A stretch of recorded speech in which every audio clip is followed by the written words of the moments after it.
Welcome everybody back to Friend or Foes Heroic League Playoffs Round 2. Last game in the trees turned around a rough start into a convincing Game 2 to tie up the series 1-1. BBZ have chosen the red side for this game where INT will be left with the blue side. Let's go ahead and dive right into Game 3. As always, my name is Willer and color casting with me today is Beanjar. Take it away. Hello. So I'm seeing consistent patterns on the side of INT and BBZ. They really do not want to let the Caston through or even the Kog'Maw through. I assume comfort picks of both Evolve Nude and Kenny Hammerspike. But INT were thoroughly scared by the Ezreal when Red picks it out. Alrighty, I actually did get to see a little bit, not of the Ezreal, but of Red's Lucian. And honestly, leaving it up, I would like to see it again. I would like to see them run that back because I feel like in the right scenario, Champion Red can definitely pull something like that off. Hecarim is going to be locked in for the first side of In the Trees, as well as Volibear is going to be hovered for Blue Bayou Zoo. A little bit of a different pick this time around, but INT is going to be sticking with the tried and true Divine Sunder Hecarim. Yeah, well, the Hecarim does good. We know that it's good on the side of INT. BBZ wants to switch things up. They want to be just as aggressive as INT because INT, their first game, was scared out of their pants. Like, they were not even remotely near as aggressive as I usually see them. But now in the second game, they found what they can do. They're playing around with it. I'm just curious if INT picks, like, an actual 80 attack damage 80 carry rather than an APC. Yes, we gotta love the mages in the bot lane. As a bot laner myself, I do indeed dread going against one of those fancy new champions that's apparently able to just one-shot you as the right-click carry. Unfortunate as it is, it's going to be Thresh locked in Oh, for the no. second pick of BBZ. Samira and Nautilus the Likely are going to be locked in Ooh, as the bot lane for In the Trees. Let's okay. see what Blue Babazu can respond with. Samir is a big point though. Like Samir, okay. If anyone can do it, Kenny can do it. I believe in this one. Samira is I mean, with it has recent nerfs, not as strong as it was before, but I still believe in it. BBZ actually has great engage on the side of Volibear and the Renekton, champions that they would have actually banned out before. So I guess they're instead just taking it out now as they try and compound these like just roots with massive HP bars. It looks as if Blue Bayou are going for a very interesting sort of draft in this. The Volibear could have been a flex between the jungle or the top lane, more commonly played in the top lane. But it looks like with Renekton being locked in, this could be Renekton mid. It would not shock me, but it is more than likely going to be Renekton top. In this game specifically, leaving the Volibear to the jungle, I'm kind of curious to see how they're going to pull this one off, if Volibear has a good matchup into Hecarim, etc., etc., as Shen and Sylas are going to be banned out first off in the second draft bans. Ooh, the Kindred actually being respected and being banned out, as well as the Silas, which BBZ is comfort or usually has a comfort on. So I like how it's going. Volibear and Hecarim serve similar purposes, but INT actually having Kenny with the Samir, very nice. Two hook champions on the side of both INT and BBZ. I'm actually on the side of Sango being just better with hooks in general, just how he does it. I'm not sure about the engage. I think he's gotten better with the engage, but his hooks have always been super strong. Zaya going to be locked in for the side of Blue Bayou Zoo. A very interesting addition to this composition. I'm not too sure what direction they're going to be taking the bird. However, I am excited to see it. Definitely can do some things with Zaya. Good synergy with Thresh in terms of all in. As for having a front line, I think Zaya doesn't care what front line it is as long as there is one. I feel like it's a decent throw into this. I'm definitely excited to see how the bird gets pulled off in here, as INT is going to be locking in the tried and true Ornn once again in the top Oh lane. no. This time against the Hecker, or not the Hecarim, this time against the Renekton. Going to see how the Nier is able to play this one out. Obviously, the Mordekaiser didn't work out too well in this matchup previously, so we're going to see how he brings out the Gator instead. On BBZ, we are missing a significant amount of AP. Both of these teams actually just stacking AD and then relying on their mid laners to bring in the AP threat, which could be a point of contention. Stack your armor and focus everything on mid. Oh, And there INT you have it. going for this big team fight, yeah. That just like you said before, with the lack of magic damage, I think Azir can bring a lot of that to the table. A very team fight oriented comp they have drafted. Azir pretty much sewing that in. I don't necessarily know how their team fight's going to go, just because there's a lot of knocking around. And Azir can only move his Q once every 4 seconds in the mid game. It's interesting to see the positioning on that and how he's going to be able to play around his team, bouncing around every member on Blue Bayou Zoo in a fight. Diana being responded to that. It's a good matchup for Diana. Gets the early game pretty well, but that can all change depending on how well or not well a jungler or support or anyone who roams can change that. Definitely a decent pick, though. Dinah has a lot of pressure around some of these popular mid laners. I don't think Azir is going to definitely be one of them, but it still has a lot of pressure against Azir. I think Azir, while being a champion that isn't very strong at the moment, actually gives more value in being what I assume would be a comfort pick. Evolve Noob has been really throwing things out like that for some reason have to be really good, like let's say the Kindred and now the Azir. Like overall, it's going pretty well. In terms of fluid comps, I don't really know exactly which one to give this one based off of draft. It looks more or less that INT has a more constructed team, and so I feel like I'm going to go with INT for this pick. I'd actually go for BBZ here. I like what they're doing. You like what they're doing.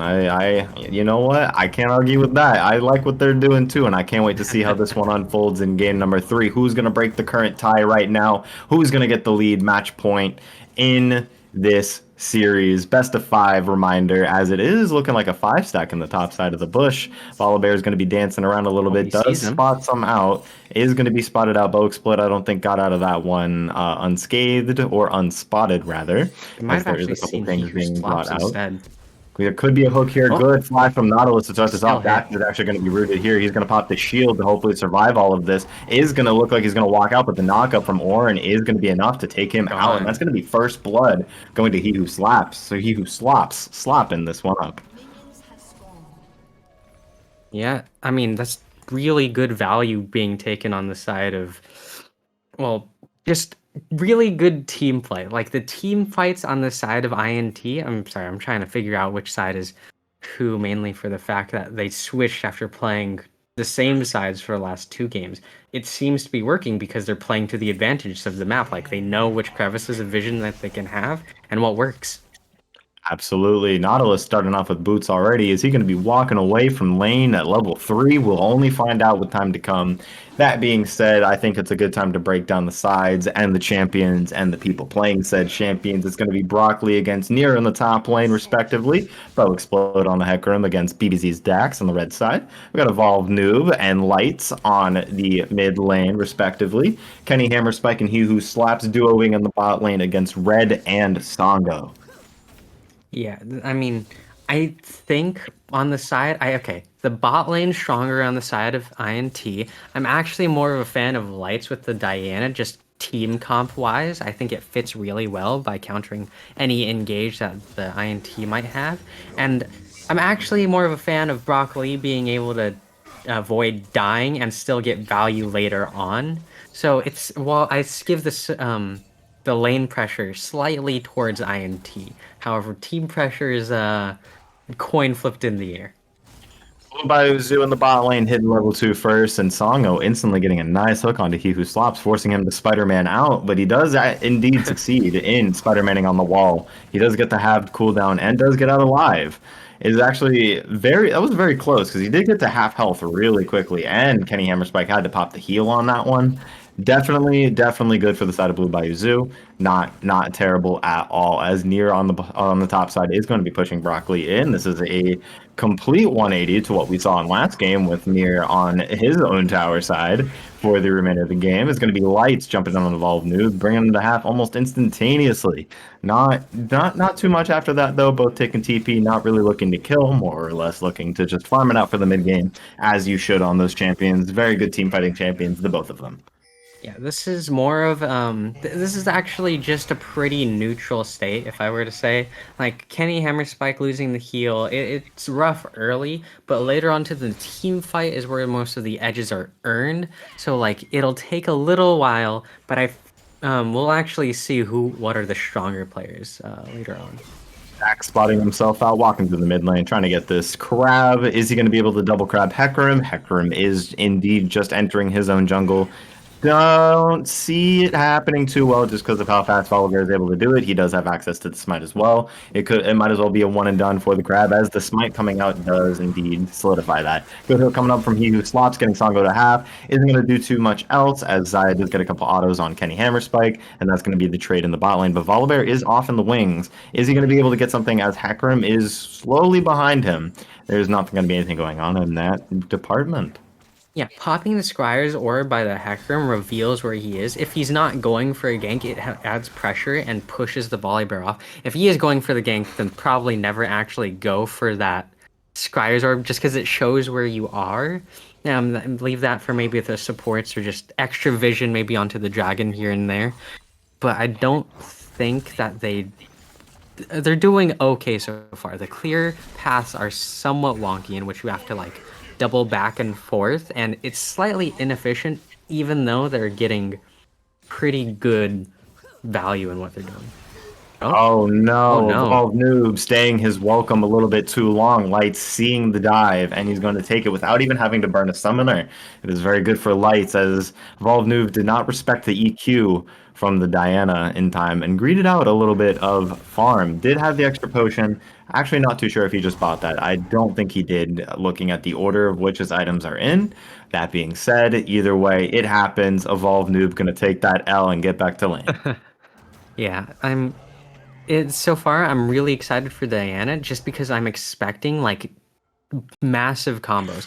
Like while the Renekton has great AoE, the Diana into the what is it? The Volibear could produce some wombo combos that INT were actually using last game. So I think BBZ is learning from their enemies. Definitely so. Dax getting some good farmage up on the Hecarim. Not too terribly behind. They're actually pretty even in regards.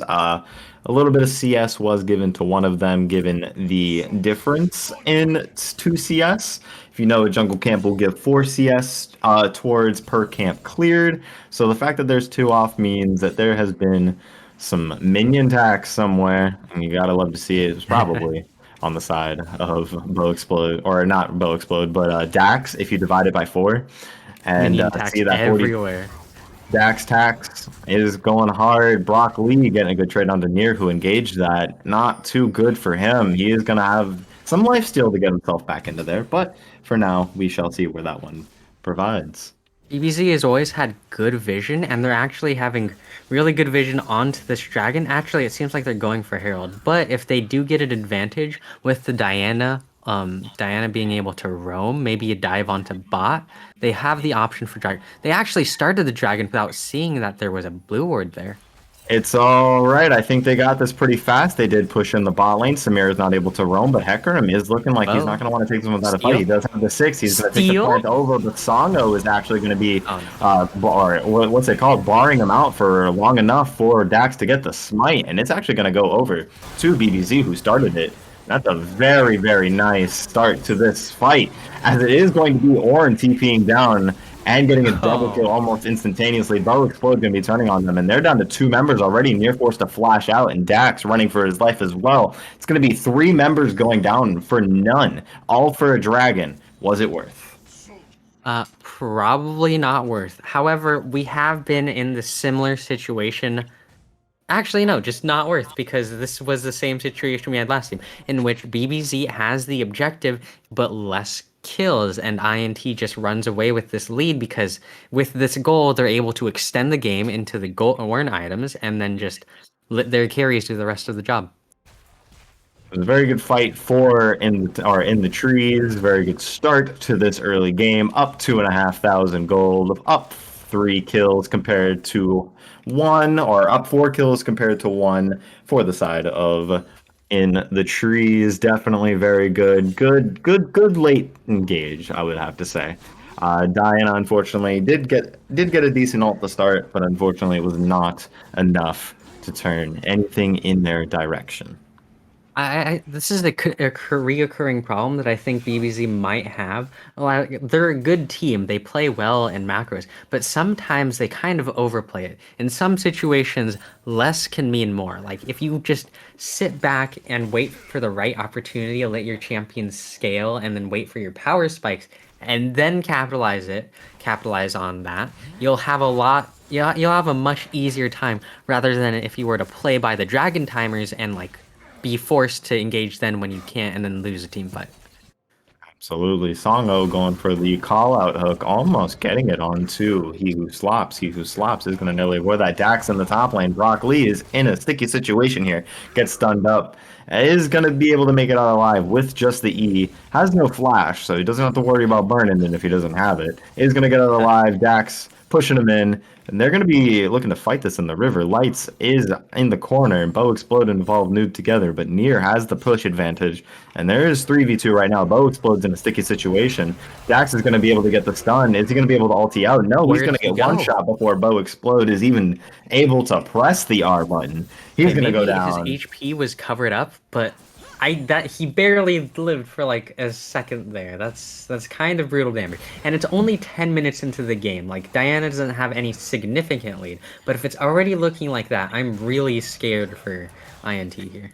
The Hextech item that Diana has purchased did give a ton of damage to one specific ability. That first ability that lands on a champion, I believe it's an extra 180 magic damage against the Hecarim, who has nothing but health, including her QE alt combo on top of Volibear damage. It's almost natural. If you can't get that ultimate out early, you're going to get CC'd to death. Songo is going to get knocked up here in the bot lane, though. He's going to get hooked afterwards and rooted, and Bow Explode's going to get his revenge. But inversely on the top side, there is going to be a roam up there, and it looks like Brock Lee is going to go down himself. Lights and Dax off to the side. Where there's bot lane pressure, there is top lane pressure, ladies and gentlemen, and that's how you play the macro. Brock Lee is able to get the 3-man knockup, but before he even presses it, Diana, once again with the Hextech item, is able to just one-shot anybody in her path. And if she's one-shotting tanks like this, I can only imagine what's going to be happening afterwards. Rift Herald being topped off in the top lane, going to give 2 platings over and more to the red side. As bot lane, they're going to be diving Champion Red. Champion Red popping the Feather Call isn't going to be too much to get out. Bow Explode might go down to this tower, and he will, so it's going to be 1-for-1 in the bot lane. And top lane is going to be able to secure that tier 1 tower at 11 minutes. That's a lot of gold going over to them, and they have closed the CS lead gap and are actually ahead 500 gold, and another tower might be going down here in the top lane as Ornn does come back and might be able to save it. Beanshark. That was a lot, just back and forth. It seems like it was mirrored, but because BBZ have a better tendency to go for objectives, they had the Herald to get the first tower, which means more platings, which means more overall gold, which means first tower actually. And now the gold difference from the kills before has been entirely neutralized, and now BBZ have the extra edge of having the Mountain Drake, or just the general dragon lead to carry through the game. Definitely so, and Lights getting very, very closer to that first item. So much damage going to be coming up on that champion. 3-1 currently, even on CS. Nothing too special there. Dragon coming up in about 14 seconds. This is the Infernal Dragon, and as I was talking about Diana damage earlier, guess who would like this added to their arsenal? They are going to be setting up with good priority for it. Nier is, without TPing down, he is present and he is ready to secure this. They have no idea this is being started despite it being warded. Rather, there is no movement into the direction. That's going to be 2 dragons and no fight for BBZ. Yeah, this has been entirely surrendered to even engage good here. Ultimate from the Volibear is going to knock up he who slaps. He's going to flash out and get back under tower. Nothing's going to go on here after that. Kenny Hammer Spike is off in the support. He has to burn flash as well. If this were to go perfectly wrong, they try and dive Kenny and then just all die over there. But maybe they actually just lose mid.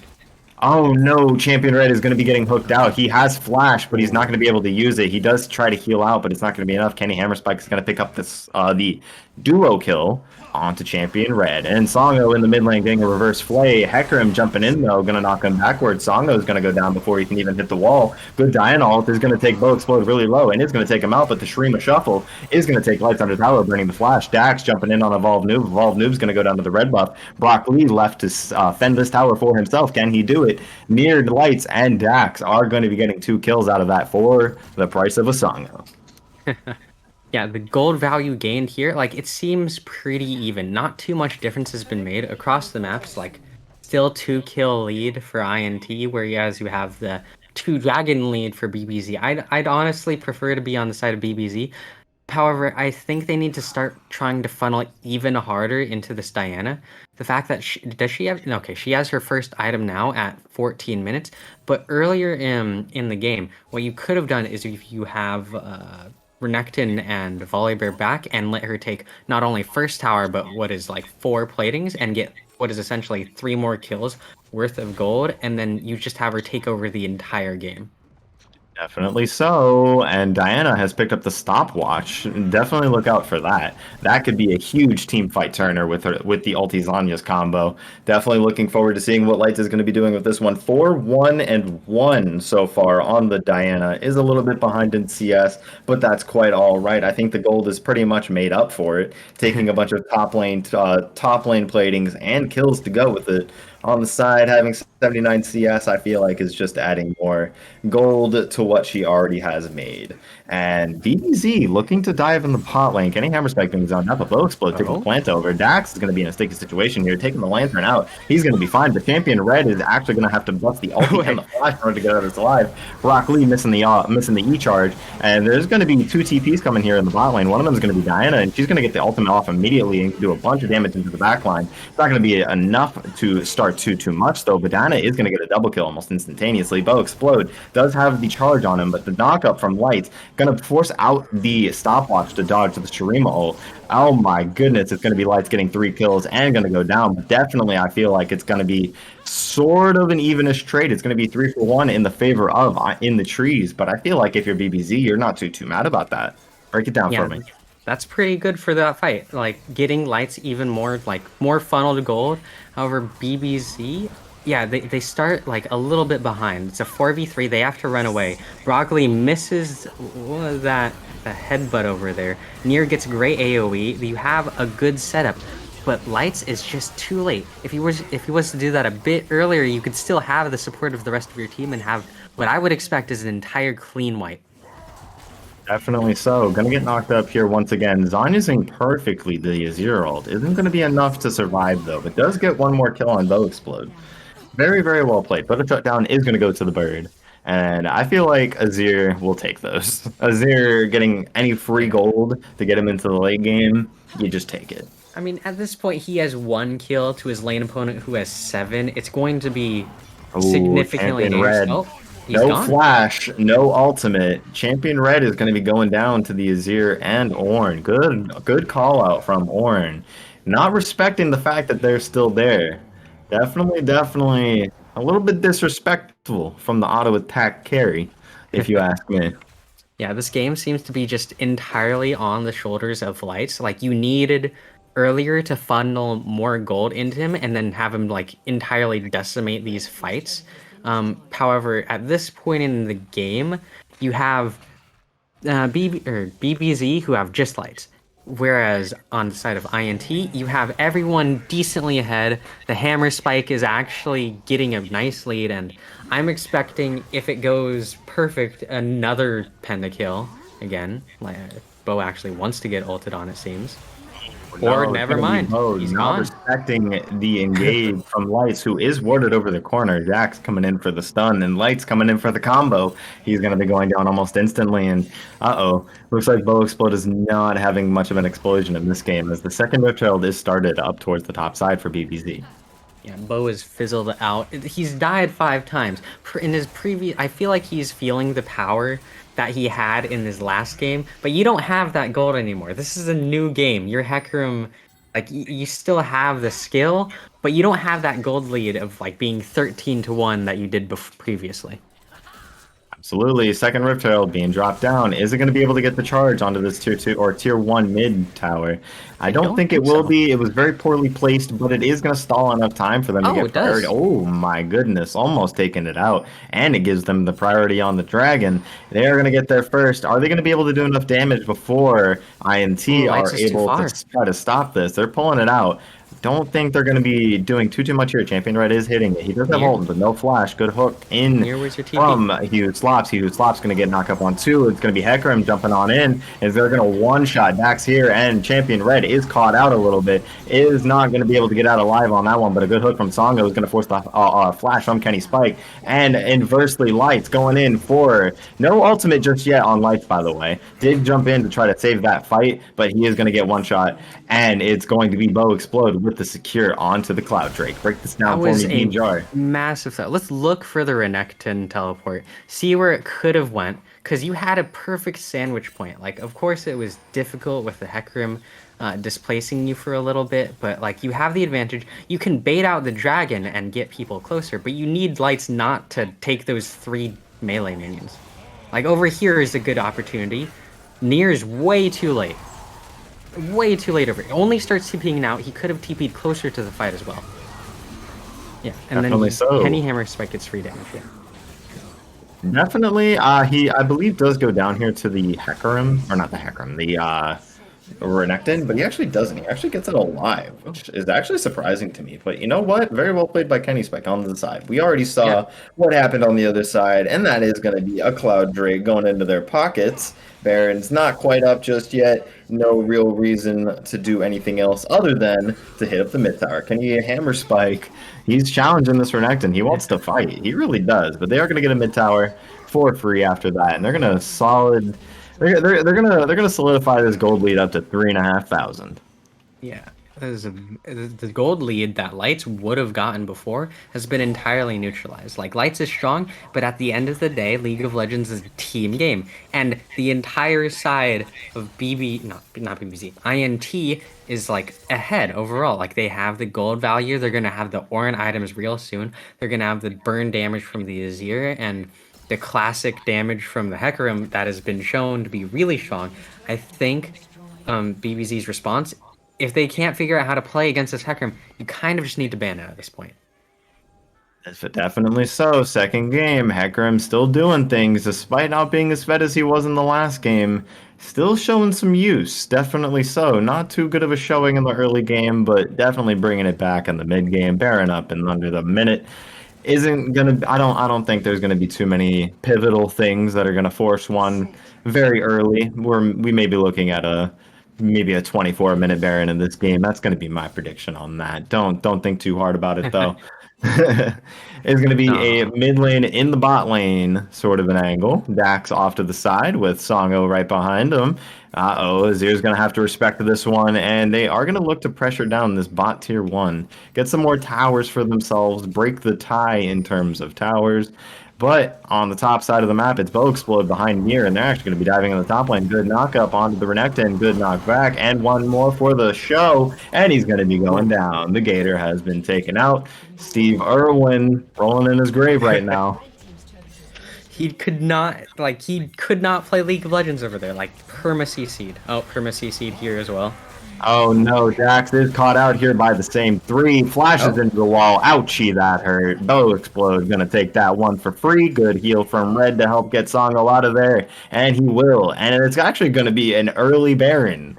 Despite everything I just said, I think enough has happened to constitute a Baron for the side of In the Trees. They're gonna be starting it. I don't think there's gonna be any contest. I don't think there's going to be any chance of one either, as that we have members of BBZ recalling here. No jungler, no smite. They're just going to give it over, cut their losses, and hopefully turtle this one out. That should bring it up to about a 4,500 gold lead. And indeed it does. Goodness gracious, we have a game, ladies and gentlemen. this is an extreme sense of deja vu.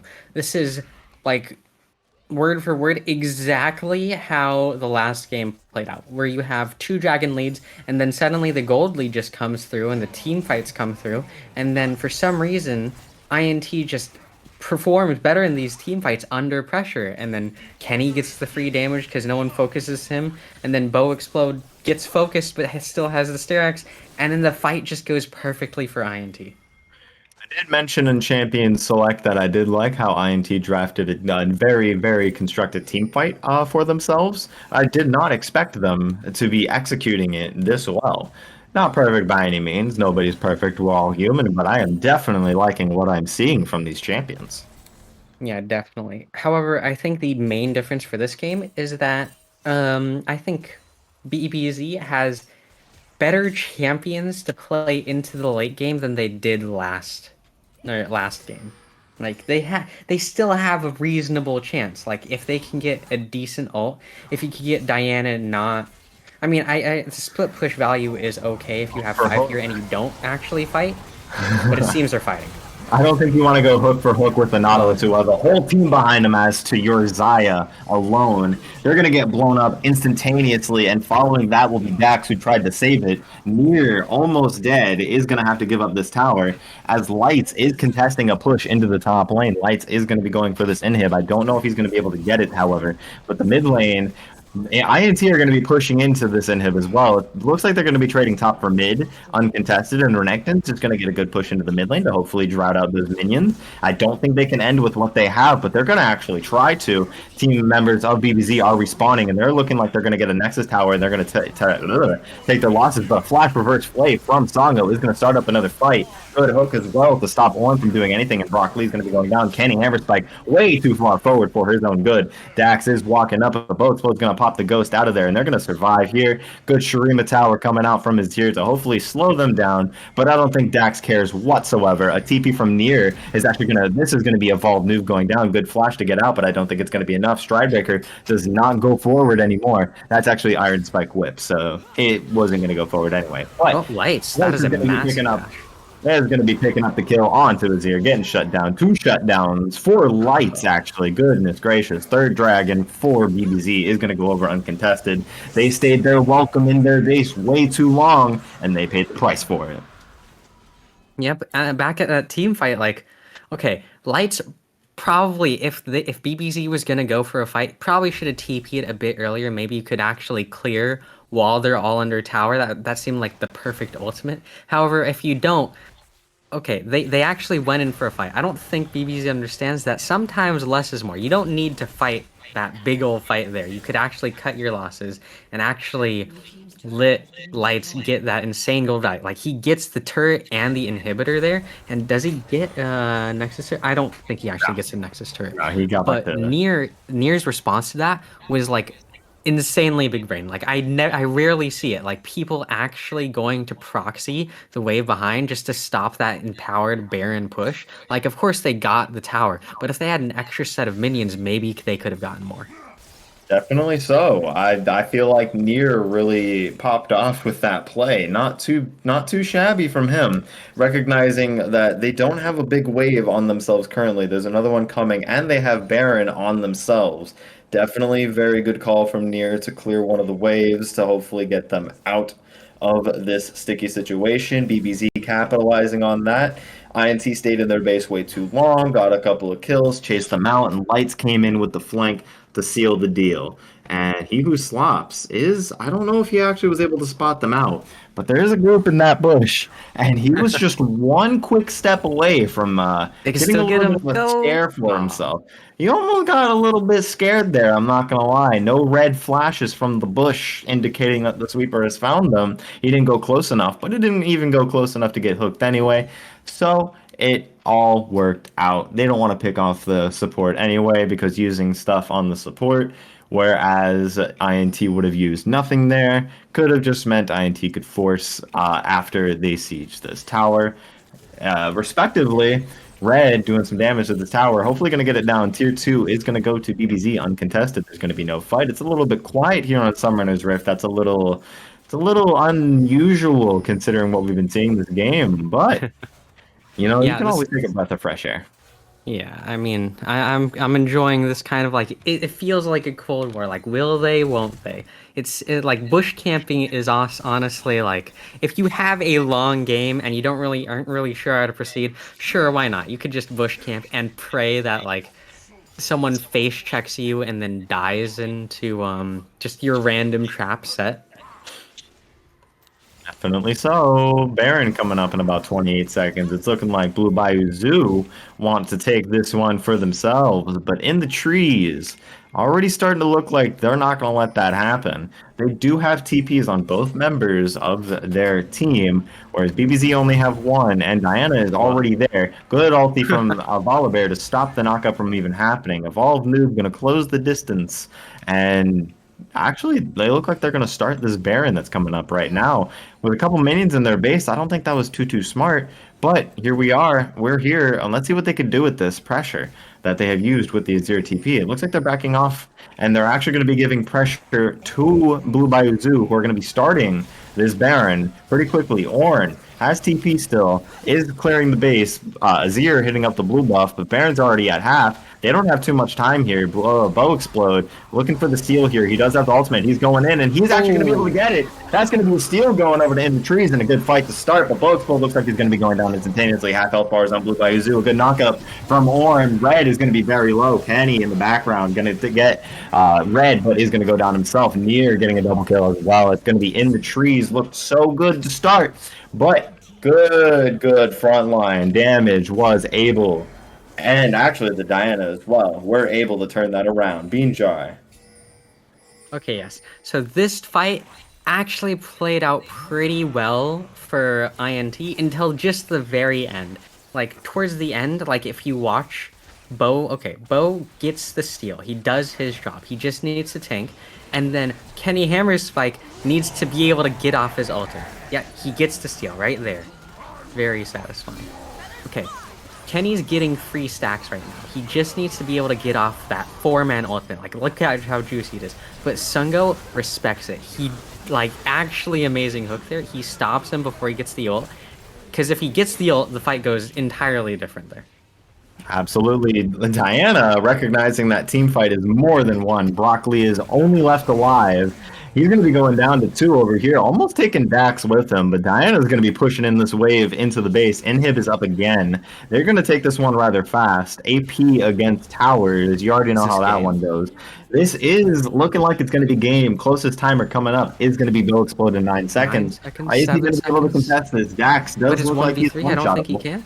Does look one-shottable, but it does not look like anything's going to be happening out of here. Blue Bayou Zoo are going to be taking game number 3 for themselves, making it 2-1 Blue Bayou Zoo. Let's see how this series plays out. We're on match point now for Blue Bayou Zoo. They just need one more to get themselves that next round. That was amazingly played from Blue Bayou Zoo. A bit of a rough mid-game, not going to lie, losing out on a lot of team fights. But they made it happen. They made it work for themselves. Despite losing Baron, they won that team fight, and it was enough to end the game.